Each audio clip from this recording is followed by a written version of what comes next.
and thank you for listening in to CLDF Chatter. To give you a quick overview, CLDF is a national charity which supports families whose child has a childhood liver disease, and as part of the charity we have a young people's service which provides support to 11 to 24-year-olds living with a liver condition. The Young People's Service has an online group called Hive and Hive Plus on Facebook, which enables members to connect online and share experiences. I am the Young People's Digital Engagement Officer at CLDF, Louise. Today we have a very special guest, Georgina, who is a trustee for CLDF. She's going to share with us her experience of having a liver condition and the opportunities and challenges she has had on her journey. So, Georgina, it's lovely that you can join us today. Do you want to tell us a little bit about yourself and your condition? Yeah, of course. I am Georgina. I was born in 1981, so December 1981, and 7 weeks into being born, my mum and dad noticed that I was jaundiced. So they took me to the GP. I was actually born in Holland, and they took me to the doctor there, and they said, "Oh, there's something going on." Anyway, various appointments and tests, and at 11 weeks I had my Kasai operation. I was diagnosed with biliary atresia. I think it's a very different world when you're diagnosed in 1981. My parents were told that I needed this Kasai procedure, and straight away they said, "Oh, we'll get her to Japan. We'll go there, where the place that it was founded and it started." The doctor said, "No, she has to have it here. She can't travel." I got christened in the hospital and then had my operation at 11 weeks and had a few times going in and out of hospital when I was really young, but nothing major at all. I was really, really lucky. So we moved then back to the UK when I was about 2. Mum looked up, it was King's College Hospital. So we started going there. And over my childhood, we'd go there every year for an endoscopy. And that was a big trip to King's and when we'd come over. And then once I'd done it, we'd go to Hamleys. It was this big routine that we do every year.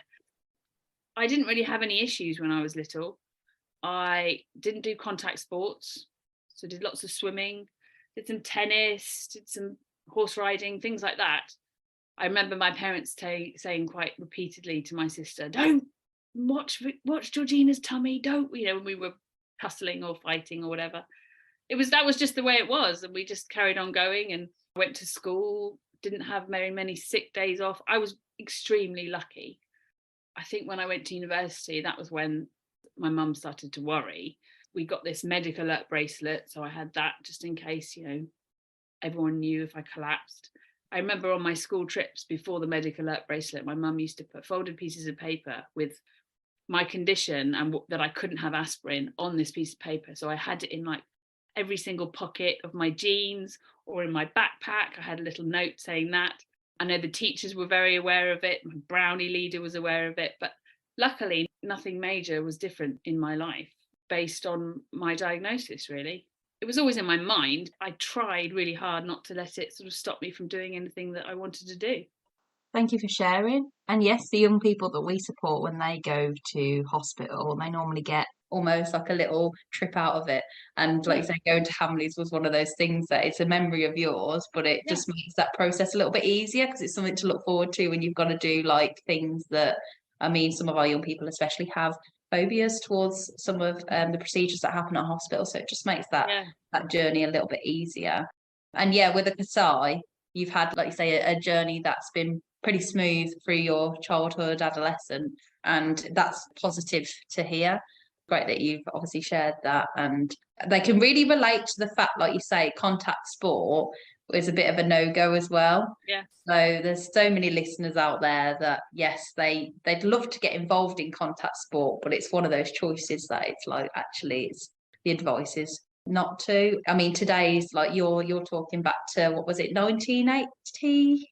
So we're talking mid-80s. Yeah, mid-80s. Whereas, like today, I think they've developed, I don't know if they did then, but spleen guards, some of them wear now. So, they wear spleen guards to protect themselves. So it's really interesting, actually, like you say, from your perspective, that in that day and age, when you had your Kasai, that it was very new. It's a bit more developed now, isn't it? I think your parents' instinct of looking at other countries for help at that time, I think it's an initial reaction that parents go.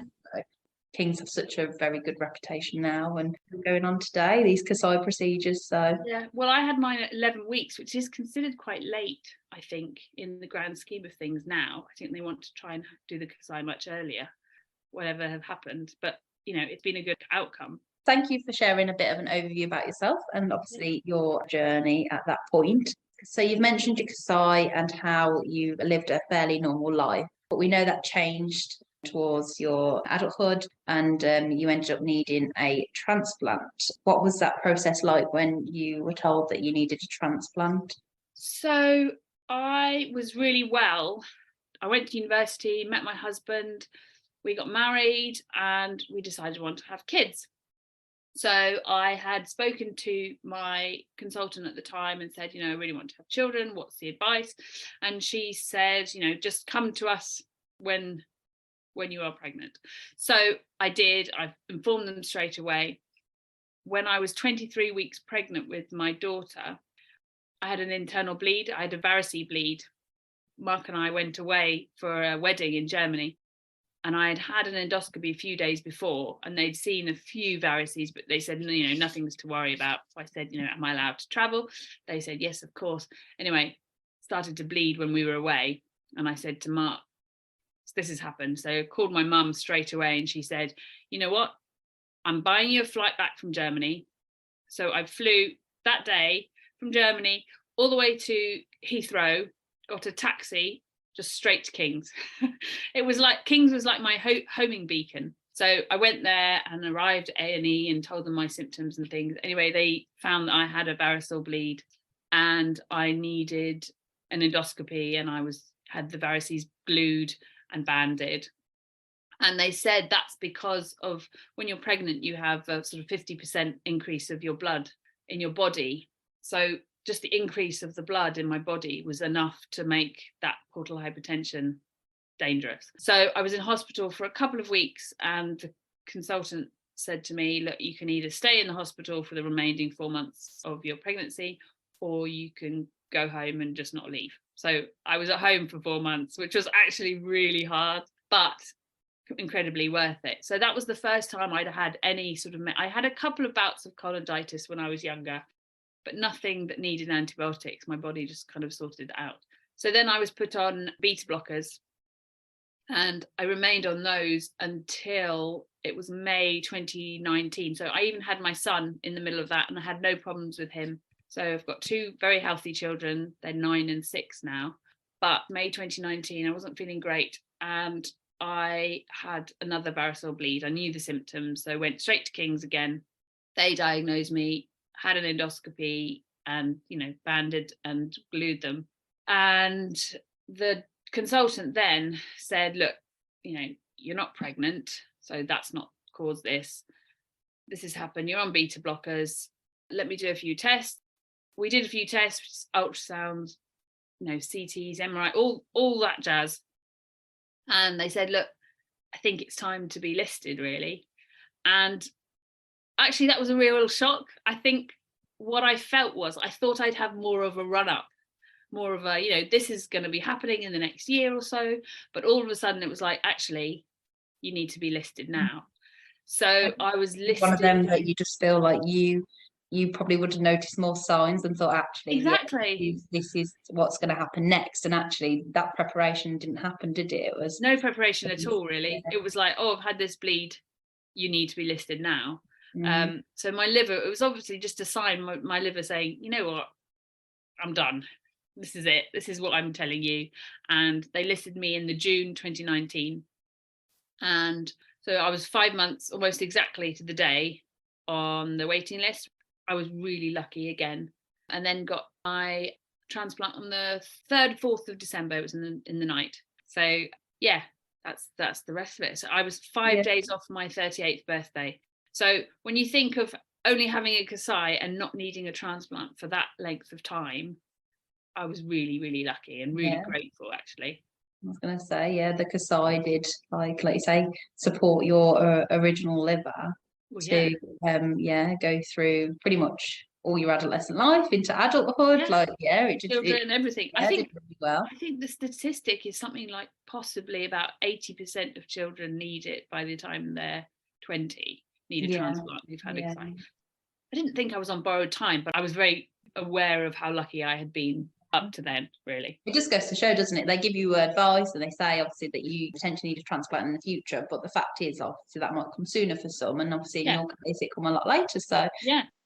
Thank you for sharing that, because I can imagine it was a very difficult and challenging time when you were told that you needed a transplant, and all the things that you've had to balance when that happened.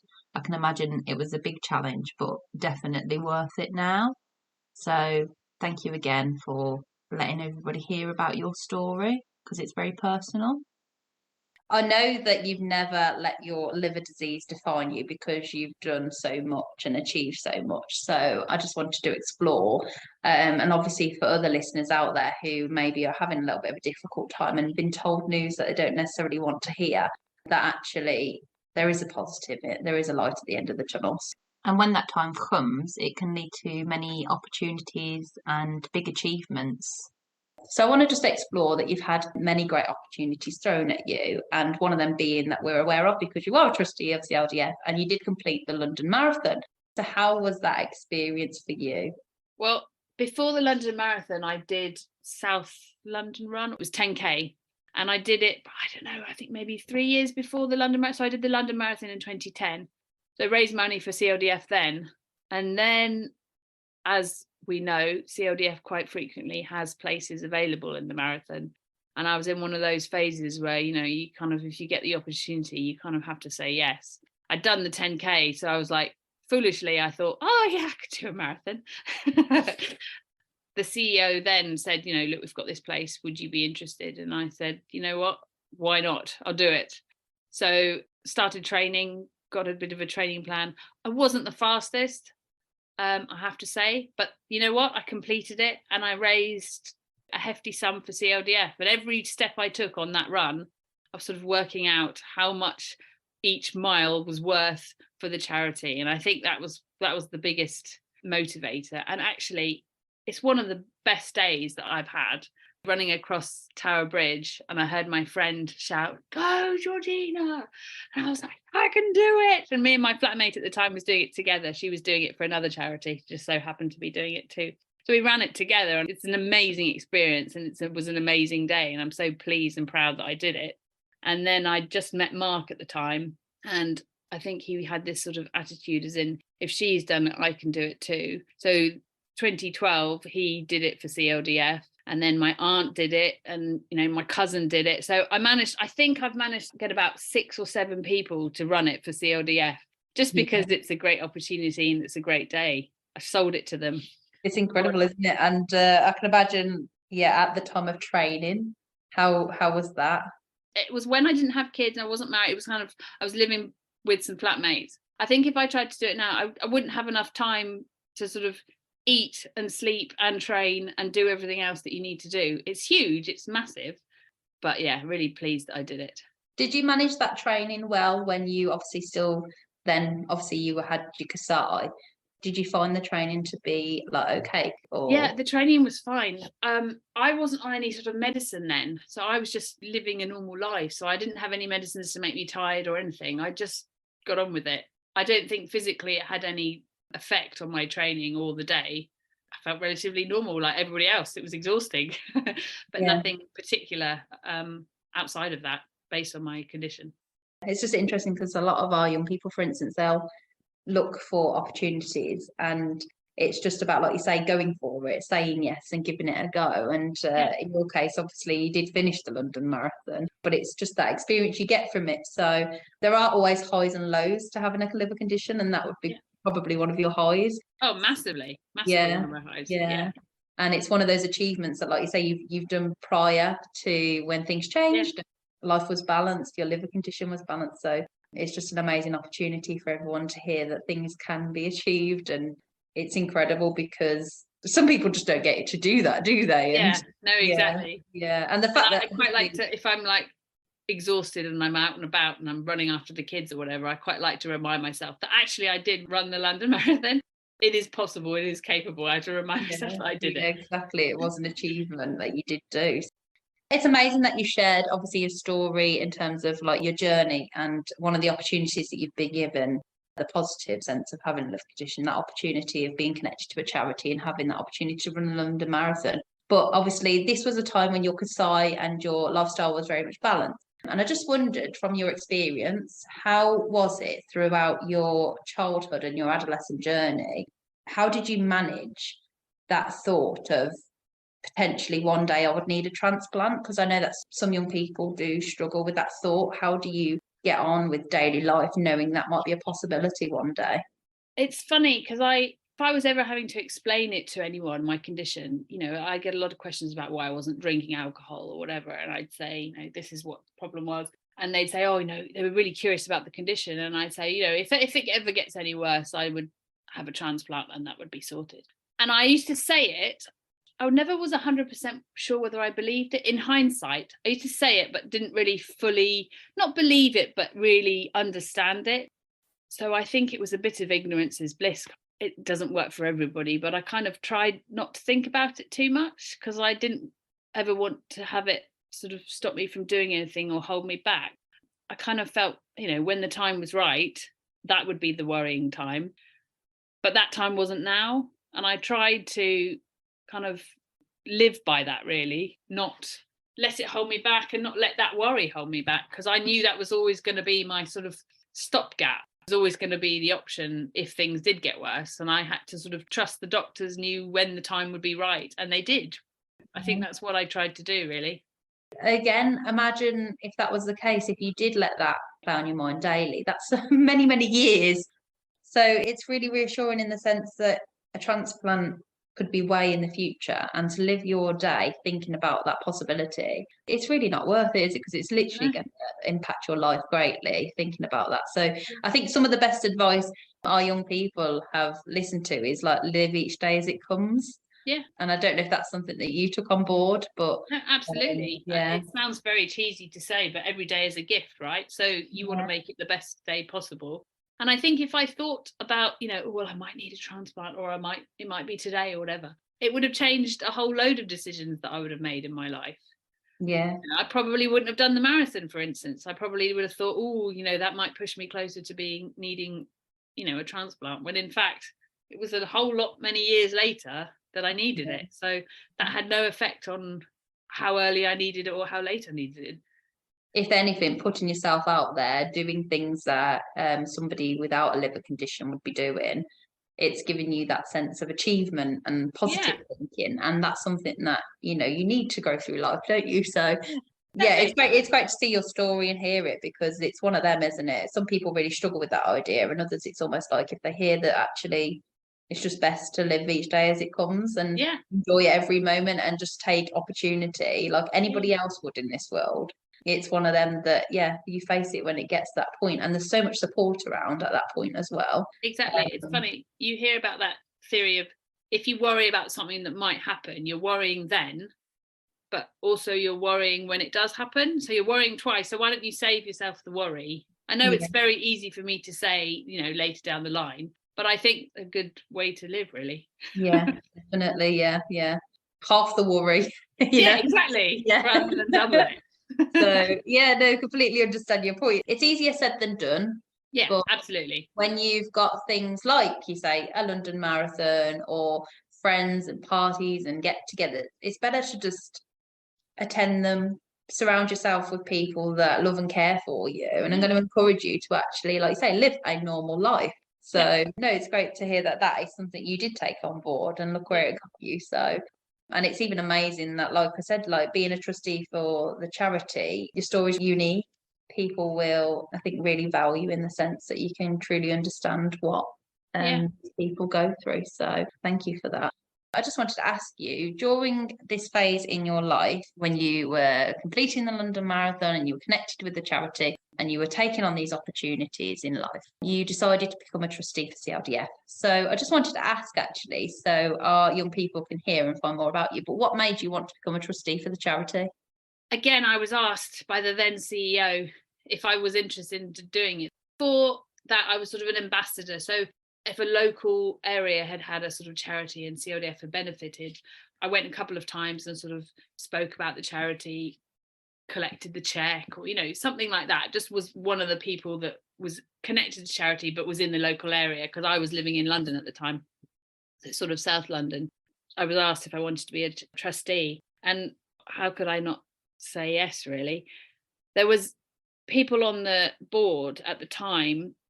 I think there were a couple of parents, but there was no one that had actually been a sort of a patient, so to speak. So no one who had the same viewpoint as me. And so I felt that that was really needed.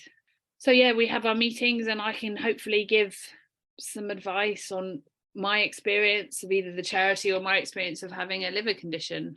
Yeah, been tough for the charity, but we're trying to make the decisions in the best interest for CLDF and for the people who benefit from it, really. And I'm a huge advocate for support and being there for the whole family and the patient, because I know it affects everybody. And I think that hopefully I have a unique point of view for the board to be able to do that.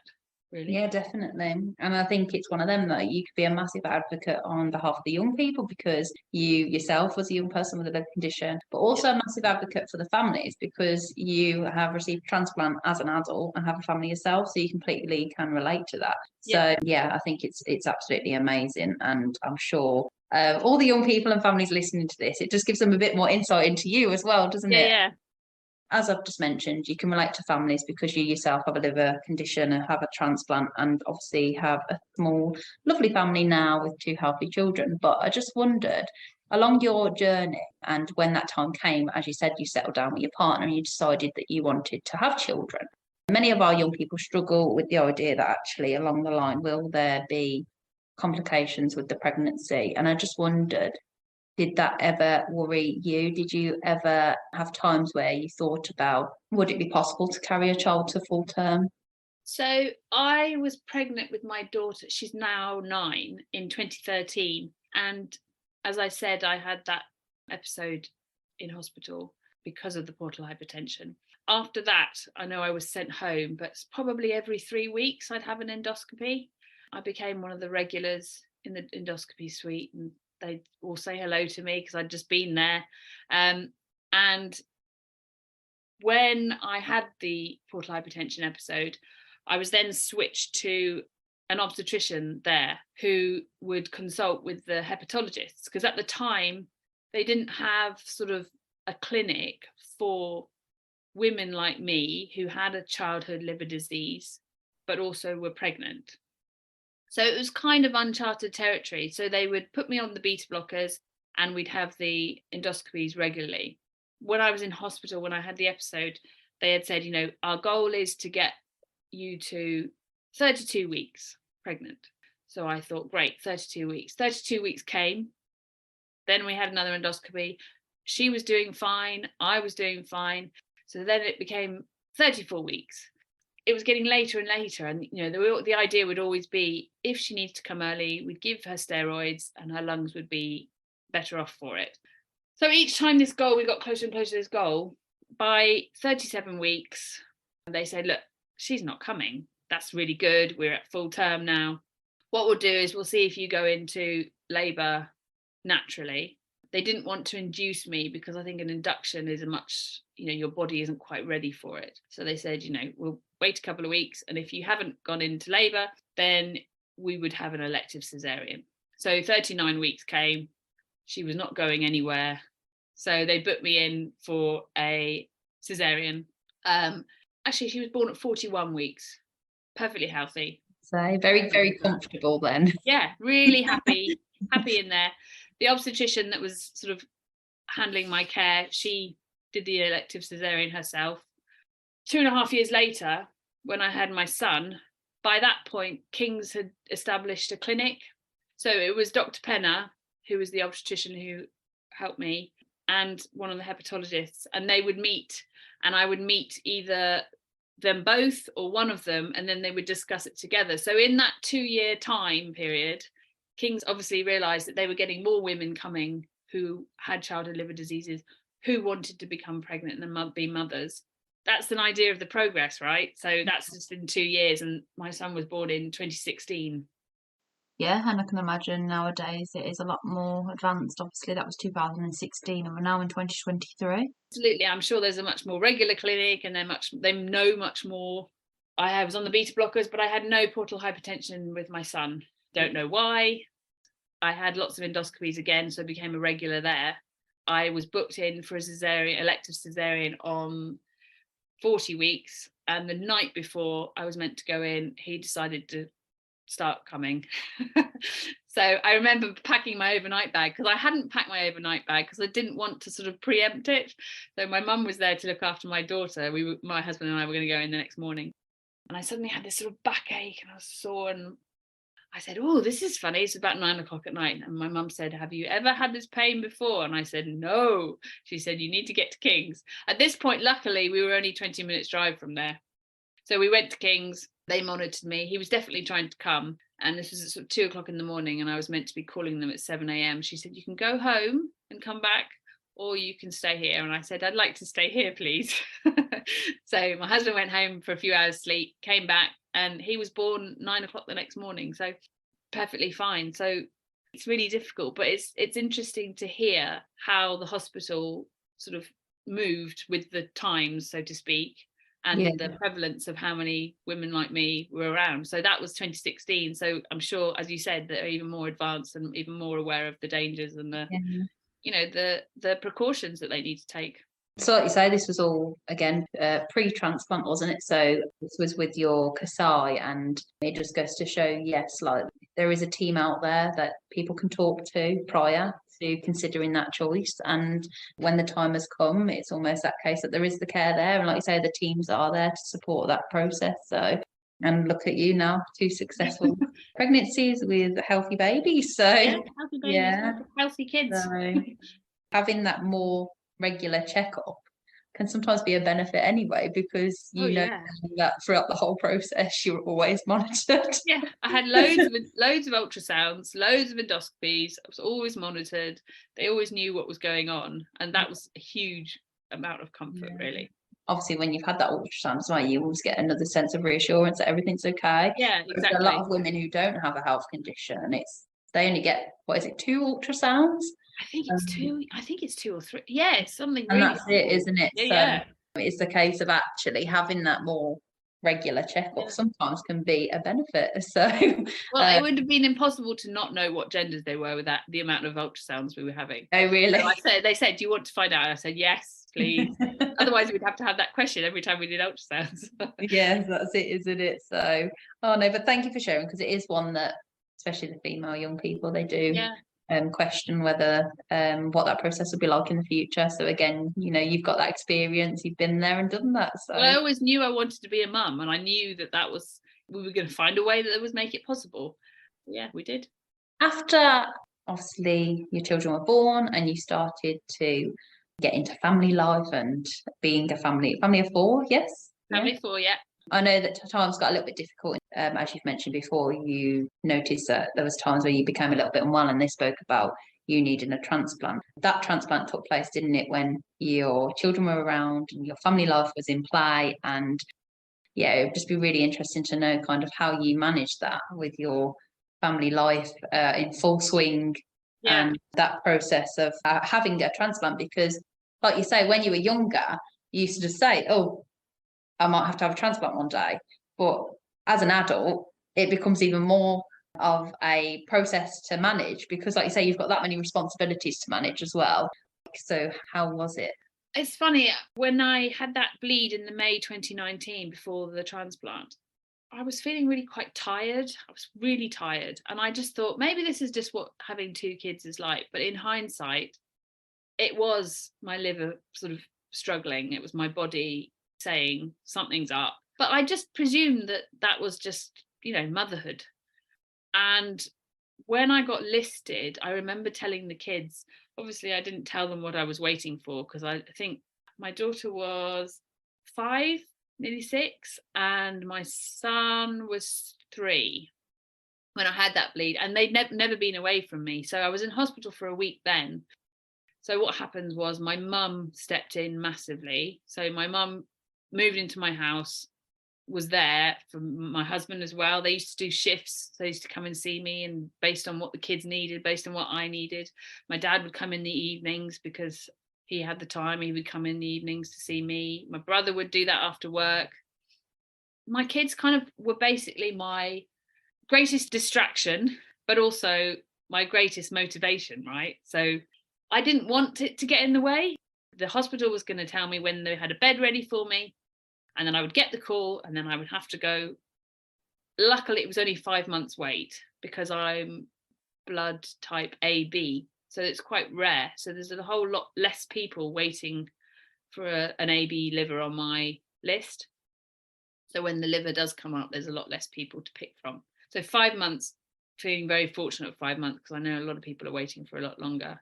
That day when I got the call, I had a call from my daughter's school saying she had this rash on her face and I had to pick her up. So I'd spent the day with my son. I think we went to IKEA or something, you know, a really random day. I called the GP and said, look, my daughter's got this rash.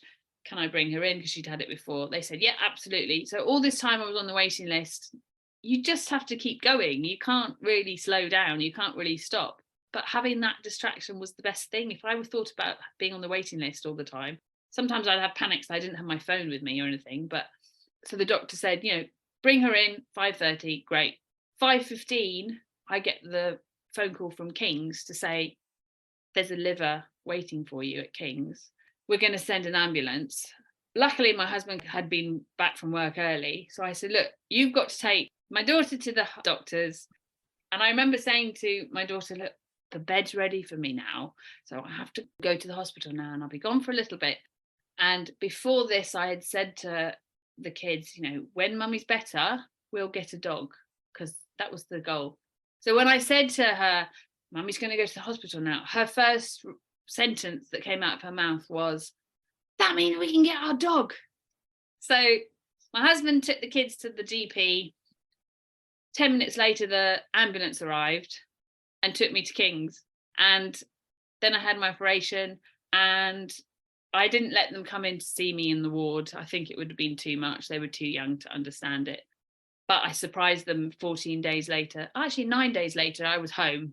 Surprised them at home. But mum had been there. Mum moved in again. She had been there. My whole family had done shifts. My sister lives in America, so she would call me at night on the ward. So she'd keep me company at night. It was just a real team effort, really. The kids got on with it. I think they're very sort of, you know, mummy's in hospital and she'll be back as soon as she can be. They were busy at school or nursery, and we had childminders, and everyone just pitched in, really. What you say, team effort. Yeah, home for Christmas. I mean, it was a painful, difficult Christmas, but I was home. That was the main thing, really. Everyone came up to my bed and we opened presents in bed rather than around the tree. What was really hard was I had it in the December 2019, and then March 2020 hit, the pandemic. And that was when I was just starting to go out with my mum would take me sort of out, you know, we do little trips. That was when I was feeling well enough to go out more. But then the pandemic hit. My mum had to move back home. It was a difficult time, but also it was a really good time for our family to sort of connect again, because it was just the four of us again. And I got better. You know, I was surrounded by the kids and my husband, and we were all at home. And it was actually really, it was a scary time, because I was getting text messages saying you could open your window and that's it. But, you know, we got through it, and, you know, we're all really close. It sounds like a massive team effort, and it just goes to show, doesn't it, what the support can do at that time. And yeah, 9 days is incredible though, like that recovery period. So I was so pleased to be out of hospital though, as you can imagine. Yeah. And I think like you say with yourself, you've got your kids were the ones that like were driving you. They were your almost your positive distraction. Yeah. And that's something that many of the young people who are on the waiting list, it's one of those things we say, you know, distract yourself as much as you can, keep close with friends and family, because like you say, there were panic times where you forgot your phone. And I can completely understand that's probably, yes, I need my phone on me, and it's that bit of, oh, I've really forgot it and I need it. Of course you do. Like, it's a gift that literally you need to take there and then, isn't it? And get in the ambulance, like you say. But yeah, to live life, like you say, yours was 5 months of carrying on. And children definitely do that, don't they? They're definitely Yeah. So yes, keep you busy. And I think that's what's for those like young people that obviously haven't got a family, like a family of their own, and they haven't got children, it's finding that thing that keeps them busy and still going. I mean, did you notice when you were waiting for your transplant, did your health start to deteriorate in terms of, was you getting more tired or anything like that? I wasn't really. I was feeling tired, but the same kind of level of tiredness.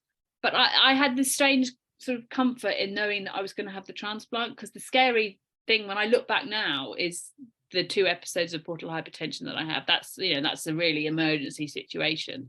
That was the bits that's the unpredictable bit. There's something sort of comforting in knowing that I was going to have an operation that was going to prevent that from happening, because I didn't want that ever to happen again, really.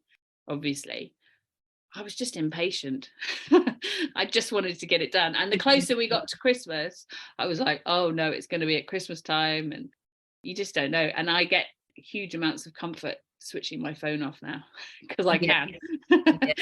Every time I do it, I'm like, because for that certain amount of time, I couldn't. That's the biggest advice I'd give to people. You have to stay distracted. Keep your mind going. Keep your mind off it. But also I think when people have health conditions now that I know, and I say, don't ever Google your symptoms, don't ever Google your condition, go to a reputable source. So we're talking about NHS, or we're talking about someone like CLDF. And that's huge advice I have to give to people, is to never Google your symptoms and always go to the right people for your advice. Well, that's it, isn't it? Everybody's health is different. So what you read online could be one person's experience compared to the millions of other people that have had different experiences. And exactly, we have so many young people that have different journeys and different you like you say, opportunities, treatments given. It's unique, isn't it, to you? It is extremely valuable advice about reaching out to only, like you say, credible sources, NHS, CLDF, because the internet can be a scary place. Oh, you're 3 clicks away from, not making it the next day. Worst case scenario, isn't it? Yeah, exactly. And that's the scary bit of the internet, which is why information from you is what people need to concentrate on, nothing outside of that, really. So now you look back at your journey and how you've had your ups and downs and opportunities, and you've had to balance, obviously, like you say, the process of bleed and the transplant. Now you look back, what was your biggest personal achievement in your life so far? Ooh, I think I'm going to have to be really cheesy and say the children. I think they're happy, well-rounded, healthy children. I think they have done amazingly to go through what we've all gone through, really. Then the pandemic. And they're a product of you and your partner and everything you've taught them and knowledge. It is a massive reward, isn't it? Yes, exactly. But I think a lot of people say that, right? So, yeah, definitely. I think any parent would say that, wouldn't they? And it's cherishable to you in the sense that they, as your children, have had to also experience something that, like you say, mummy had to go away for 9 days and understand that process very young. And like you say, I think, I can completely agree with you there. I think, yes, children are a big personal achievement. I know. And like you say, for yourself, balancing that and the transplant process, a personal achievement to you is that you've gone through that whole process of having to balance all of that. And I think that's what the families that we support almost sacrifice quite a lot. And when they have a poorly child, in the reverse, obviously their child is in hospital, and that process of giving up work or putting work on the side is quite a big, like you say, it's a commitment financially, it's a commitment as a family. And it's one of those that I think parents out there need to give themselves a pat on the back. Well, 100%, especially, I think my worry, I think I'd rather go through it than my child. I know that sounds silly. So I really appreciate how my parents must have felt when I was so poorly when I was a baby, really. I know physically I went through it, and even now physically I go through it, but I think my parents still desperately worry about me every day. I don't think that ever goes away, whether you have a sick child or a healthy child, really. And like you say, when you were going to uni, that was going through their minds, wasn't it? Like, how is that experience for you? And again, for the families out there who are supporting babies with liver disease or adolescents with liver disease, it's a journey as a whole family as well. And Completely, yeah. it's a lot of, like you say, teamwork. Just to wrap up then, Georgina, what advice would you give to young people who are currently going through some challenges with their health, feeling a bit isolated? What would be your biggest advice for them? Well, because it was a long time ago that I was sort of at that age needing that support. CLDF didn't really have that in the same way. They didn't have events to meet people, and they didn't have online groups.